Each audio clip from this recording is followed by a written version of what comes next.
నా ప్రభువు నువ్వు మరణించేంత వరకు తన అరచేతిలో చెక్కుకున్న నిన్ను చెరిపేవాడు కానీ కాదో. ఎంతమంది చూడండి, సుమారు ఈ భూమి మీద 750 కోట్ల మంది ఉన్నారు. 750 కోట్ల మంది ఉంటే ఆయన చేయి చూస్తే నువ్వే కనిపిస్తావు. ఆయన చేతిలో నిన్ను చెక్కుకున్నాడు. ఒకేసారి ఆలోచించు, నిన్నెంతగా ప్రేమించాడు. యేసయ్యను అడిగి, ప్రభువా ఇంత పెద్ద ప్రపంచం కదా, నీ గుండెల్లో ఎవరున్నారు ప్రభువా అంటే నువ్వే ఉన్నావు. ఇంకెవరు లేరా? నువ్వే ఉన్నావు. అంత మంచి హృదయంలో ఇలాంటి నాలాంటి వాడు ఉండటం ఒక్కసారి ఆలోచించండి. అది యోగ్యమా? కాదు. అయినా నిన్ను శాశ్వతమైన ప్రేమతో ప్రేమిస్తున్నాను అని ప్రభువు సెలవిచ్చాడు. సహోదరి సహోదరులు, అడుగు యేసయ్యని, యేసయ్య నీ గుండెలు ఎవరున్నారు? నువ్వే ఉన్నావు.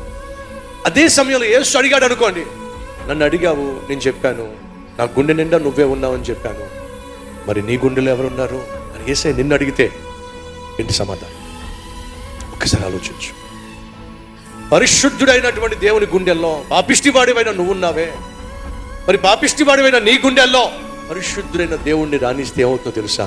నువ్వు నేను పరిశుద్ధమయమైపోతాం, పరిశుద్ధులమైపోతాం, ప్రభు బిడ్డలుగా మారిపోతాం. అదే దేవుడు కోరుకుంటున్నాడు. ఈరోజు తీర్మానం తీసుకో. ఉంటే క్రీస్తన్నా ఉండాలి, లేదా సైతానన్నా ఉండాలి. మధ్యస్థంగా ఉండే ఛాన్స్ లేదు.